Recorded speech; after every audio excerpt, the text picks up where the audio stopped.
Hi friends, welcome back to my channel Siri Aadya creations. ఈరోజు బ్రహ్మముడి ఎపిసోడ్లో కావ్య ధన్యలక్ష్మిని ఇలా అంటుంది.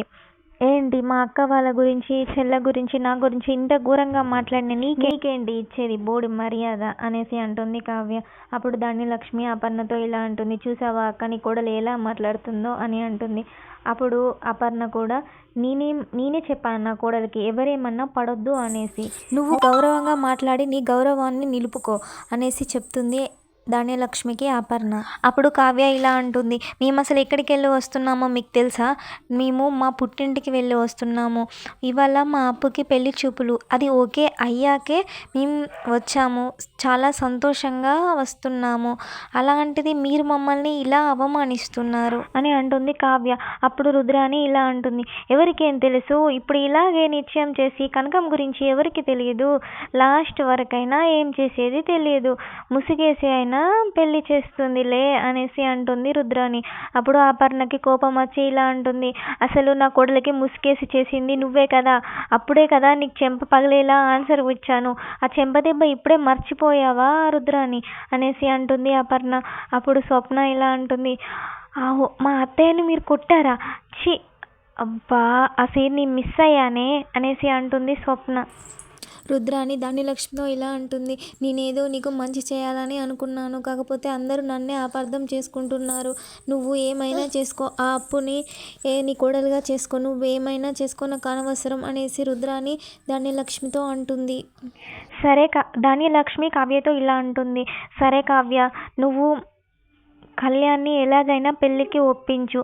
అలాగైతేనే నువ్వు కళ్యాణ్కి అప్పునిచ్చి పెళ్లి చేయడం నీకు ఇష్టం లేదని మేమందరము అనుకుంటాము. లేకపోతే మీరు అదే ప్లాన్లో ఉన్నారనేసి అదే ఫిక్స్ అవుతాము అనేసి చెప్తుంది ధన్యలక్ష్మి. అప్పుడు స్వప్న అంటుంది. అరే మీ కొడుకు పెళ్ళి గురించి మా చెల్లె ఎందుకు బాధ్యత తీసుకోవాలి అనేసి అంటుంది. ఎందుకంటే కవి గారు వదిన ఏం చెప్తే అదే అన్నట్టు ఉంటున్నాడు. అందుకే కావ్యనే ఒప్పించాలి. తను ఒప్పిస్తేనే తన మనసులో ఎలాంటి దురుద్దేశం లేనట్టు అనేసి అంటుంది ధన్యలక్ష్మి. అపర్ణ ధన్యలక్ష్మితో ఇలా అంటుంది. నువ్వు నీ కొడుకు సంతోషాన్ని కోరుకున్న దానివైతే ఇంత త్వరగా పెళ్ళికి అలా సిద్ధం చేసేదానివే కాదు అనేసి చెప్తుంది. అదంతా నాకు తెలియదక్క, కావ్య మాత్రం నా కొడుకుని పెళ్ళికి ఒప్పించాలి అనేసి చెప్తుంది ధన్యలక్ష్మి. అప్పుడు కావ్య ఇలా అంటుంది.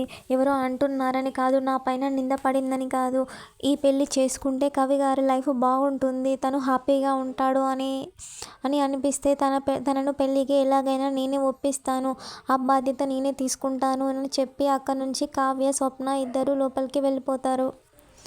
అప్పుని కవి గారు ఒక ప్లేస్కి రమ్మంటారు తనతో మాట్లాడడానికి. అప్పు అక్కడికి వస్తుంది. కళ్యాణ్ అప్పు ఇద్దరు ఒక ప్లేస్లో కలుసుకుంటారు. అప్పు ఇలా అంటుంది కళ్యాణ్ని. ఎందుకు నన్ను ఇక్కడికి రప్పించావు, ఏం మాట్లాడాలని రప్పించావు అనేసి అంటుంది. ఏంటో చెప్పు అనేసి అంటుంది. అప్పుడు కళ్యాణ్ నేనేం చెప్పాలనుకుంటున్నానో నీకు తెలీదా అనేసి అంటాడు. నువ్వేం చెప్పాలనుకుంటూ నాకెలా తెలుస్తుంది రాబాయ్, చెప్పు, నేను త్వరగా వెళ్ళాలి అనేసి చెప్తుంది అప్పు. నా మనసులో నేనేమనుకుంటున్నాను నీకు తెలియదా అప్పు, నువ్వు ఇంట్లో పెళ్లి సంబంధాలు వచ్చాయంటే కదా, అది నీకు ఇష్టమేనా అనేసి అడుగుతాడు కళ్యాణ్. అప్పుడు అప్పు ఇష్టంతోనే కదా నేను ఓకే చెప్పింది, నాకు నచ్చకుండా పెళ్లి చూపులు ఎలా జరుగుతాయి? కళ్యాణ్ ఇలా అంటాడు. నిజం చెప్పు బ్రో, నీకు నిజంగా ఇష్టంతోనే చేసుకుంటున్నావా ఆ పెళ్ళి? ఎవరైనా బలవంతం చేసి చేస్తున్నారా? ఇష్టం లేకుండా ఆ పెళ్ళి చేసుకోకు అనేసి అంటాడు. అప్పుడు ఇలా అనుకుంటుంది మనసులో అప్పు.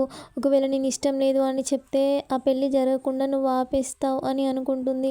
అప్పుడు కళ్యాణ్ మనసులో ఇలా అనుకుంటాడు. నువ్వు ఒక్క మాట చెప్పు, నాకు ఈ పెళ్ళి ఇష్టం లేదని, నా మనసులో నీ మీద దాచుకున్న ప్రేమ అంతా చెప్పేస్తాను, నేను నా దాన్ని చేసుకుంటాను అనేసి అనుకుంటాడు. కాకపోతే అప్పు ఇష్టంగానే చేసుకుంటున్నాను అని చెప్తుంది. సరే బ్రో, నువ్వు నాతో ఉన్నన్ని రోజులు ఎప్పుడు హ్యాపీగా లేవు, నాతో ఉన్నన్ని రోజులు ఎప్పుడు కష్టాలు పడుతూనే ఉన్నావు. ఇప్పుడైనా కొత్త లైఫ్ ప్రారంభించి వాళ్ళతోనైనా హ్యాపీగా ఉండు, ఆల్ ది బెస్ట్ అని చెప్తాడు. ఇద్దరు షేక్ హ్యాండ్ ఇచ్చుకుంటారు. అలా ఇద్దరు బాధపడుతూ ఎటు వాళ్ళు అటు వెళ్తూ బాధపడుతూనే వెళ్తారు. ఒకరికి తెలియకుండా ఒకరు వెనుకకు చూసుకుంటూ ఎవరి దారిన వాళ్ళు వెళ్ళిపోతారు అప్పు అండ్ కళ్యాణ్. ఇంట్లో కావ్య బట్టలు మడత పెడుతూ ఉంటుంది. రాజ్ చాలా కోపంగా వస్తాడు. ఏంటి నాకు తెలిసింది నిజమేనా అనేసి అంటాడు. అప్పుడు కావ్య అవును నిజమే అనేసి అంటుంది. అదేంటో విషయం అడగవా అనేసి అంటాడు రాజ్. అదేంటో మీరు చెప్పండి అనేసి అంటుంది కావ్య. మరి నిజమా అని ఎలా అన్నావు అని అంటాడు రాజ్. అయితే అబద్ధం అనేసి అంటుంది కావ్య. ఏంటి నీకేమైనా మెంటల్ అని నేనేం మాట్లాడుతున్నా అంటే మీరు ఫస్ట్ మ్యాటర్ చెప్పండి అనేసి అంటుంది కావ్య. కళ్యాణ్కి అందరూ మ్యారేజ్ చేద్దామని అనుకుంటున్నారు కదా, ఇంటిల్లిపాది అందరూ మ్యారేజ్ చేద్దామని అనుకుంటున్నారా అనేసి అడుగుతాడు రాజ్. ఇది అబద్ధం అనేసి అంటుంది కావ్య. అందరూ అనుకోవట్లేదు, ఓన్లీ మీ పిన్ని మాత్రమే అనుకుంటుంది కళ్యాణ్కి మ్యారేజ్ చేద్దామని అనేసి అంటుంది. తను అనుకుంటే తనకి నువ్వు సపోర్ట్ ఇస్తున్నావా? నువ్వెందుకు ఒప్పుకున్నావు కళ్యాణ్ని మ్యారేజ్కి ఒప్పిస్తానని? నీకేం అవసరం అని అంటే మరి తను ఎవరు అసలు జరిగిందేంటో మీకు తెలుసా? అప్పు గురించి అలా మాట్లాడుతుంది. నేనంట కళ్యాణ్కి అప్పునిచ్చి పెళ్లి చేద్దామని అనుకుంటున్నానంట. మీరే కదా అండి మా మమ్మీ కాల్ చేసినప్పుడు విన్నారు కదా, మా మమ్మీ అప్పుకి సంబంధం వచ్చిందని మాట్లాడింది కదా. నేనేలా వాళ్ళిద్దరికి పెళ్లి చేద్దామని అనుకుంటాను? నేను పడ్డ కష్టాలు చాలదా? ఇందులోకే మా అక్క వచ్చి కష్టాలు పడేది చాలదా? ఇంకా కూడా మళ్ళీ మా అప్పుని కూడా తీసుకురావాలా అనేసి అంటుంది కావ్య. అప్పుడు అయితే మాత్రం నువ్వెలా ఒప్పిస్తావు కళ్యాణ్కి? ఆ బాధ్యత నువ్వెలా తీసుకుంటావు? తన మనసులో ఏముందో తెలుసా నీకు? తన మనసులో ఏముందో తెలియంది నువ్వెలా ఒప్పిస్తావు తనని అనేసి అంటాడు కళ్యాణ్. తన మనసులో ఏముంటుంది అనేసి అంటుంది కావ్య. తన మనసులో అప్పు ఉంది అనేసి చెప్తాడు రాజ్. అప్పుడు కావ్య అదేంటండి అప్పు ఎలా ఉంటుంది? మీరు అనామికలా మాట్లాడుతున్నారేంటి? ఇప్పుడు వాళ్ళందరూ అన్న అనుమానం అవన్నీ మీరు నిజం చేస్తారా ఏంటి? మీరు ఎందుకు అలా మాట్లాడుతున్నారు? కళ్యాణ్కి మా అప్పు మీద ఉంది ఓన్లీ స్నేహం మాత్రమే, ప్రేమ కాదు అనేసి అంటుంది కావ్య. అప్పుడు రాజ్ లేదు నాకు తెలిసింది, కళ్యాణ్ అప్పుని ప్రేమిస్తున్నాడు.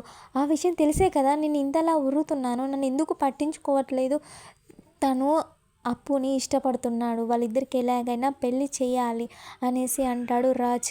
ఏంటండి మీరు మాట్లాడేది? వాళ్ళిద్దరికి ఓన్లీ స్నేహం మాత్రమే. కళ్యాణ్ అప్పుని ఓన్లీ ఇష్టపడతాడు, అది కూడా స్నేహితురాలుగా ఇష్టపడతాడు అంతే, తనను ప్రేమించట్లేదు అనేసి చెప్తుంది కావ్య. కావ్యరాజ్ని ఇలా అంటుంది. మీకు తెలుసా, మీకు చెప్పాడా కళ్యాణ్ అప్పుని ప్రేమిస్తున్నానని అనేసి అంటే తను నాకు చెప్పలేదు, కాకపోతే తనని అర్థం చేసుకున్నా, తన మనసు ఏంటో నాకు తెలియదా, నాకు అనిపించింది కదా అనేసి అంటాడు రాజ్. అప్పుడు కావ్య ఇలా అంటుంది. మీకు చెప్పలేదు కదా, అదేంటో నేను తెలుసుకుంటాలే, మీరేం టెన్షన్ పడకండి, నేను వెళ్ళి తనని డైరెక్ట్గా అడిగి తెలుసుకుంటాను, మీ డౌట్స్ అన్నీ నేనే క్లియర్ చేస్తాను అని చెప్తుంది కావ్య.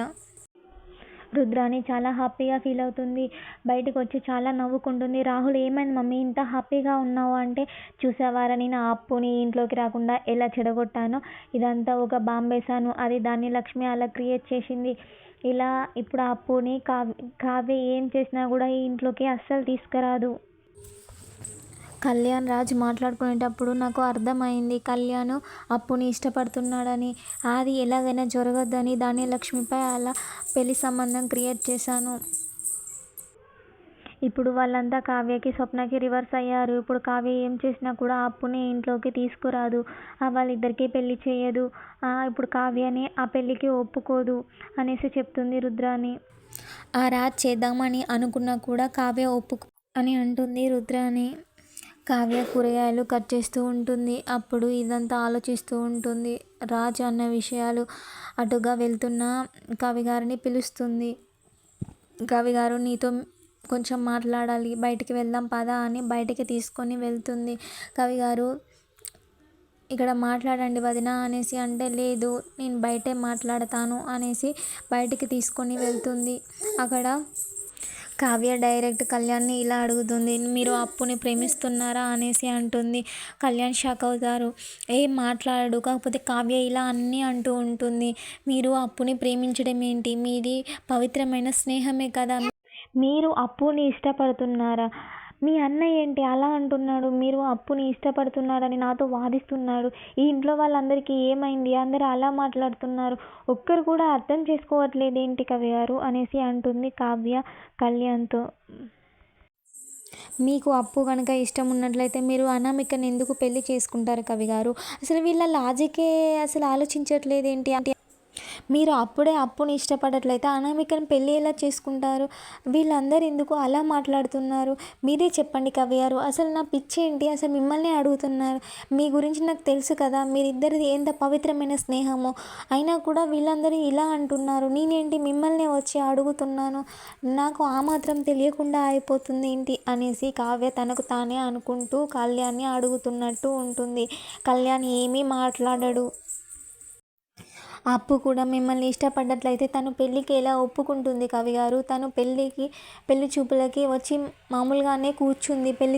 పెళ్ళికి కూడా ఓకే చెప్పింది అప్పు. తనకి ఇష్టం ఉన్నట్లయితే పెళ్ళికి ఎలా ఓకే చెప్తుంది కవి గారు అనేసి అంటుంది కావ్య.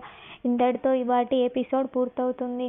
రేపటి ఎపిసోడ్లో రాజ్ ఆ ఇంట్లో వాళ్ళందరినీ ఒక దగ్గర నిల్చోపెట్టి కళ్యాణ్ని ఇలా అడుగుతాడు, నువ్వు అప్పుని ప్రేమిస్తున్నావా? నేను అప్పుని నీకు ఇచ్చి పెళ్లి చేద్దామని ఫిక్స్ అయ్యాను అనేసి కళ్యాణ్ని అంటాడు. అప్పుడు అందరూ షాక్ అవుతారు.